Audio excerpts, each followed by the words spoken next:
Five Nights at Freddy's 4 has confused theorists for over a decade. While we've gotten a vague idea of most of the story, some things have just refused to fit anywhere. However, today I have a theory that may change things, as I think we've been misunderstanding the majority of what's really going on here. So let's take a closer look at FNAF 4, and what we may have been missing this whole time.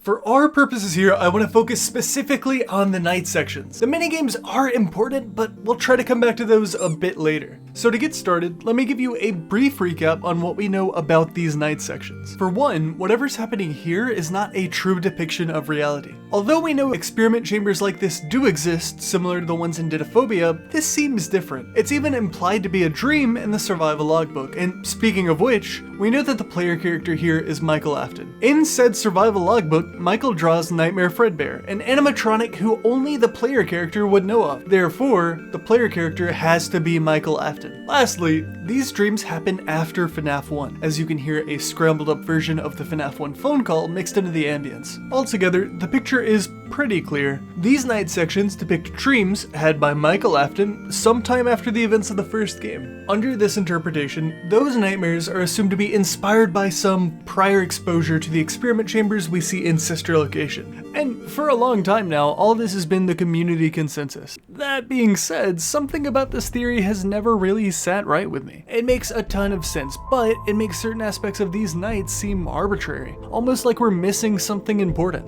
Let me explain. In nights 5, 6, and 7, the gameplay takes a major shift to have a solo antagonist featuring Nightmare Fredbear and Nightmare respectively. Now, a difficulty change would make sense. After all, that's how every other game in the original saga works. But here, why dedicate whole sections to these specific animatronics? To put it simply, if these are reoccurring dreams, why do they change over time to put emphasis on these two characters? And if they aren't reoccurring dreams, what caused them to start? It seems like there's something more than just dreams going on here, even if we don't fully understand it. So I went looking for answers. And surprisingly, I ended up finding the first real clue and somewhere I wasn't expecting. Throughout the first film, Mike Schmidt causes himself to have reoccurring dreams about the day his brother was kidnapped. He believes that by going back, he may be able to remember something useful in identifying the kidnapper, but for the most part, he is unsuccessful. That is, until he falls asleep at Freddy's. When he does so, he's able to see and interact with the spirits of the MCI, who, under some less than ideal circumstances, reveal the kidnapper to be William. Now, on the surface, you may think this seems completely unrelated to FNAF 4, and I wouldn't blame you. But let me give you another example, this time from a different continuity. In the final book in the novel trilogy, The Fourth Closet, we see one of the protagonists, Carlton, directly injected with Remnant. He immediately falls unconscious and enters a dreamlike state where he's able to interact with the spirits of the MCI, the originators of the Remnant he was injected with. In this dream, Carlton is able to reveal to them that the yellow rabbit was the man who killed him, which gives them clarity. Sometime later, Carlton wakes up with his injuries healed. Now, these on their own seem to form a pattern, but when I was digging a bit deeper, I realized the same idea shows up in both Frights and Tales as well. When someone interacts with Remnant, or Agony, spirits can reach them while they sleep, able to communicate and manipulate the dreams of that person. This isn't without precedent in the games either. In the usual interpretation of UCN, the vengeful spirit traps William in his own mind, tormenting him with the animatronics. All this to say, if something similar was happening to Michael, it would explain a lot of the weird junk happening in his dreams. Now, if only we had an example of Michael, after FNAF 1, interacting with a large amount of Remnant. Yeah, that works. At the end of Sister Location, Michael gets scooped, which directly injects him with Remnant, as we're told by the Scooper blueprints in Pizza Sim. Immediately after, Michael's body is used as a disguise by Ennard, who contains both Elizabeth and the spirits of the MCI. Keep in mind, all this is happening like 30 feet away from Agony experiment chambers. Ennard uses Michael's body for 6 days, at least the ones that we see, before ejecting itself out. Afterward, Michael is healed, to some extent at least. Now, not only is this the largest amount of Remnant we've seen up to this point in the timeline, it is as close to Michael as physically possible. It also directly parallels the example I gave earlier with Carlton, with these two being the only human characters in this entire franchise to be injected with Remnant. So in theory, they should have similar experiences, and to some extent they do. Both are injected, lose consciousness, and wake up sometime later with what should be fatal injuries miraculously healed. The key difference here is that Carlton is explicitly shown in a dreamlike state interacting with spirits, whereas Michael's consciousness is never at all shown during this time. While Innard controls his body, Michael himself is completely unaccounted for. Unless, of course, that's exactly what FNAF 4 is. It's Michael's mind interacting with the remnant he was injected with, as well as the remnant contained within Innard. And when you break it down, it fits pretty well. We know Michael has these dreams sometime after FNAF 1, and that something seems to be influencing them. Later, we see Michael injected with remnant, something which is established to put people into states where they interact with spirits. And if that's really what's happening here, then we should be able to find some more obvious connections. And I think we can. But first, if you're enjoying the video, could you consider hitting the subscribe button, maybe even the like button too? It really helps out the channel, and I genuinely appreciate it. Plus, you get the occasional crackpot theory in your feed. It's really kind of a steal. Thank you so much, and back to the video.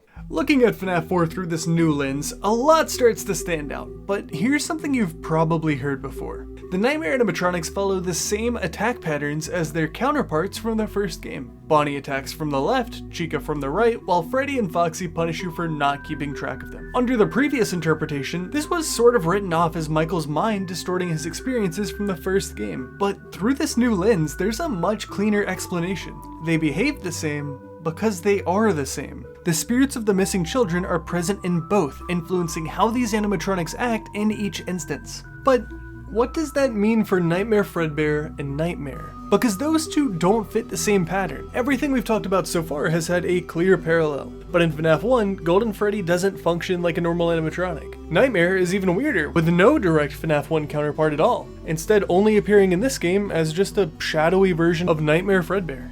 So if the other Nightmare animatronics represent the spirits behind the FNAF 1 cast, then these two should follow that same logic. And I think they do. They represent the two spirits tied to Golden Freddy, the Crying Child and Cassidy.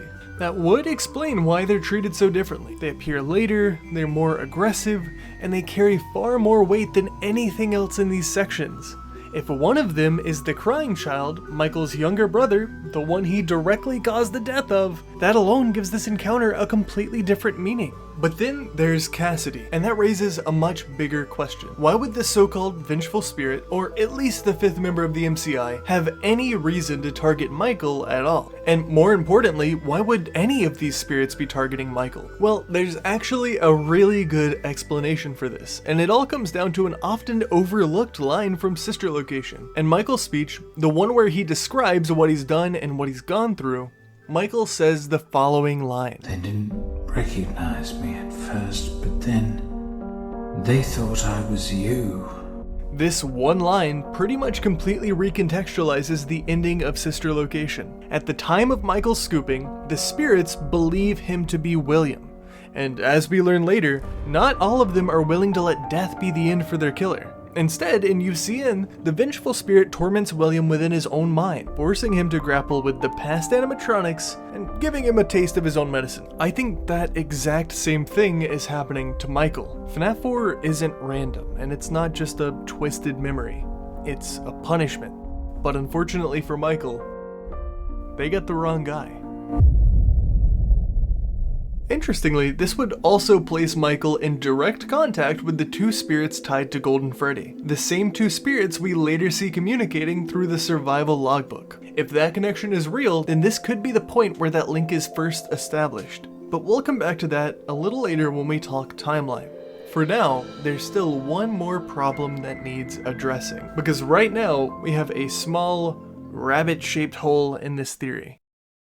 Under the previous interpretation, Plushtrap was used to argue that the FNAF 4 dreams must take place sometime after FNAF 3, since Michael can't dream about something he hasn't seen yet. The problem with that for us is that it pushes Sister Location after FNAF 3 as well, and while that's technically possible, it creates far more problems than it solves. So how could Michael be dreaming about Plushtrap before ever seeing Springtrap? To answer this, it's important to note that while these dreams are happening in Michael's head, Michael isn't the only one there. The spirits are present too. The same spirits that cornered William in the back room, but also the same spirits that were killed by a man in that suit. And that's where Plushtrap starts to make a lot more sense. Take a closer look at the design of these two characters. Notice anything off? Plushtrap isn't nearly as damaged as Springtrap. There's some withering, sure, but no exposed endoskeleton, and most importantly, no visible viscera,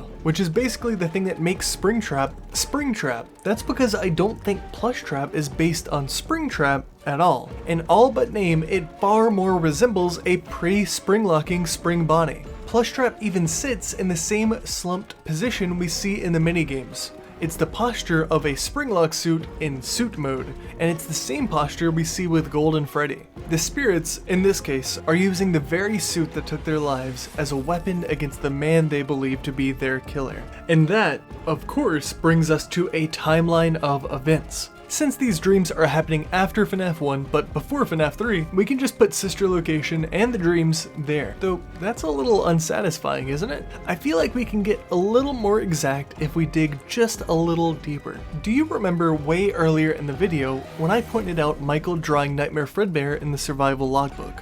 Well, the question that's responding to actually instructs him to draw his recent dreams. And since the logbook itself takes place shortly after 3, that gives us a much tighter window. It would place sister location, and by extension, the FNAF 4 dreams, not just before FNAF 3, but very shortly before it.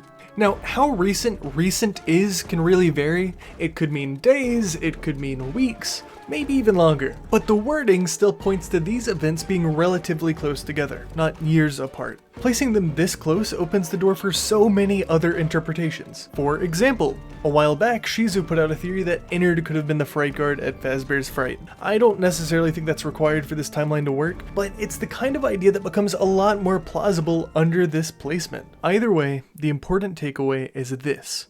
The FNAF 4 nights aren't some distant memory. They're happening near the end of Michael's story, right before everything comes full circle. And that pretty much wraps up the video. First of all, I want to thank you so much for watching. It really means a lot, and thank you. I also want to give a special thank you to Gary for showing me how to use DaVinci Resolve. I'm not too good at it, so you might have saw a little bit of jankiness with the keyframes and the constant fade-in edits, but I don't know what I'm doing, man. Hopefully it wasn't too bad to look at. Also, just general thank you to all my friends. They're all on screen right now for just helping out with whether it be proofreading sections of the script or showing me how to edit a certain thing a certain way. It just really means a lot. I was going to talk about the minigames a little bit, but I kind of think that deserves a video on its own, maybe in the future, so if you want to see that, just let me know. I have a lot to say about them both in and out of the context of this theory. Lastly, sorry about the long wait between videos. I've kind of learned to not give general dates on when I'm going to do stuff because then I just can't abide by that timeline. So just know, I am working on another video, and it'll be out when it's done. I can't really give like a firm estimate, as you can probably tell. Once again, thank you so much for watching. It really means a lot, and I hope to see you in the next one. Bye-bye now.